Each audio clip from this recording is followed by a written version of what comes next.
Oberliga-Punktspiel zwischen dem VfB Plauen und BSG Chemie Leipzig. Endstand des Spieles 2:1 für Plauen.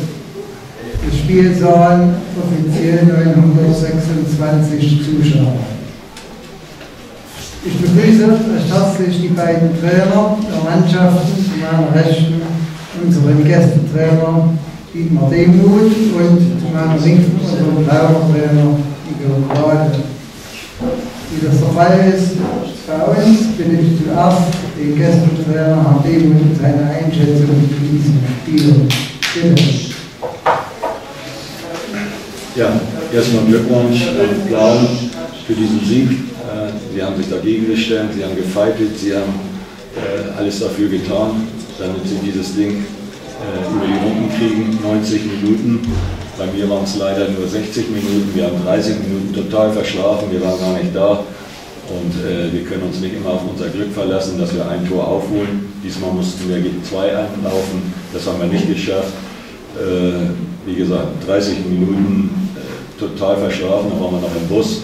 2:0 hinten und dann sind wir aufgewacht. Zum Glück haben wir dann den Anschluss dabei gemacht, dass es dann nochmal spannend wurde, dass wir da nochmal ein bisschen Gas gegeben haben. Also es war viel zu hektisch, es war nichts Durchdachtes, sodass der Sieg für Plauen dann auch dementsprechend in Ordnung geht. Danke. Von Leipzig, Herrn Demuth, bitte nun seine Einschätzung. Bitte.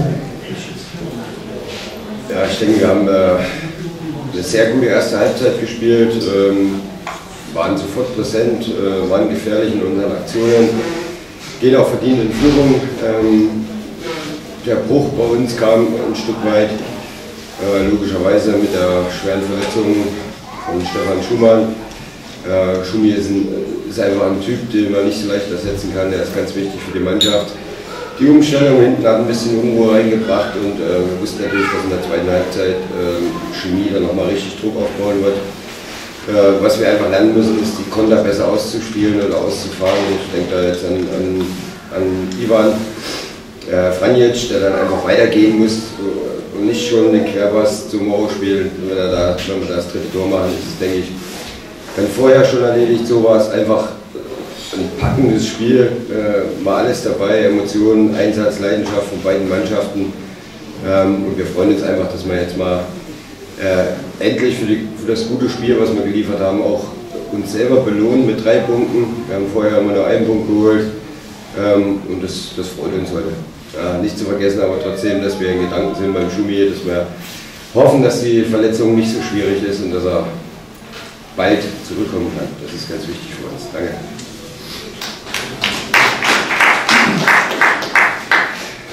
Danke an den Trainer des VfC Plauen, Igor Grade. Gibt es von den anwesenden Medienvertretern Fragen? Ja. Bitte. Man hat so das Gefühl gehabt, dass die Mannschaft in der zweiten Halbzeit wieder richtig erwachsen geworden ist. Kann man das so sagen? Also nach Schumanns Ausfall musste man da ja vieles in neue Verantwortungsbereiche geben.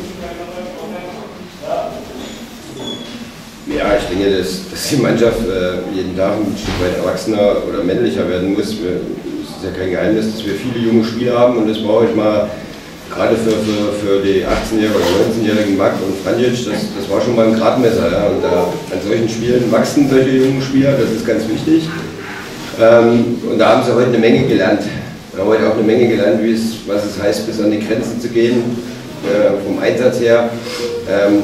Da werden sie wahrscheinlich manche Spiele in der Vergangenheit ein bisschen anders bewerten. Und ich hoffe, dass wir natürlich aus dem positiven Erlebnis jetzt noch ein bisschen was ziehen können für uns als Mannschaft, um im zweiten Halbjahr dann eine richtige Entwicklung weiterzunehmen. Danke. Gibt es weitere Fragen? Bitte. Nico, gerade warum bist du auf die Tribüne geschickt worden? Und noch eine Sache, ja, die elfmeterstrittige Situation, die hast du nicht gekriegt. Ja, ich habe sie immer, logischerweise sehe ich beide Situationen aus Plauener Sicht. Beim Elfmeter hatte ich von meinem Standpunkt aus das Gefühl, dass der Torhüter den Ball an Jonas an den Oberschenkel klatscht und Jonas dann weitergeht und er ihn festhält. Die andere Situation, also wenn jemand mit beiden Füßen so rauskommt, und dort einen umrammt, also das ist für mich eigentlich eine klare rote Karte gewesen. Ich kann das nicht anders bewerten, er ist mit beiden Beinen da reingerutscht, Sohle offen. Ich habe den Schiri dann in der Halbzeit gesagt, dass es für mich eine Frechheit ist, dass er dort die rote Karte nicht gibt, weil es einfach das Regelwerk so hergibt. Daraufhin hat er mich auf die Tribüne geschickt in der Halbzeitpause.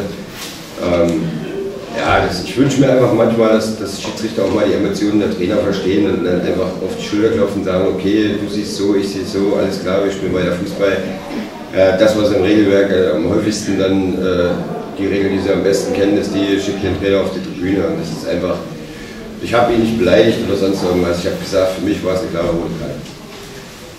Wie geht es dem Stefan Schumann, was kannst du schon sagen zu der Verletzung? Ja, also zu der Verletzung kann ich nur so viel sagen, dass er selber gesagt hat, dass es geknackt hat im Knie beim Aufkommen, dass wir ihn sofort ins Krankenhaus gebracht haben, ins Sirius Klinikum, und wir natürlich jetzt gleich auf dem Weg sind. Ich werde mich jetzt gleich auf den Weg machen, um dort zu sehen, wie schwerwiegend die Verletzung ist. Wir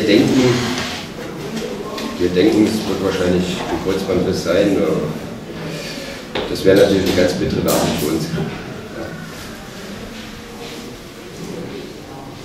Danke. Gibt es weitere Fragen?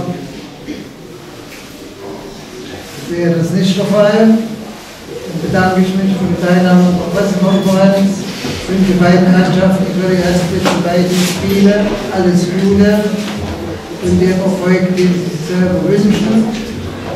Ich wünsche unseren Gästen aus Leipzig und Schulstelle Heimfahrt und uns jetzt allen noch einen schönen ersten Advent. Auf Wiedersehen, bis zum nächsten Mal am 11.12. Danke.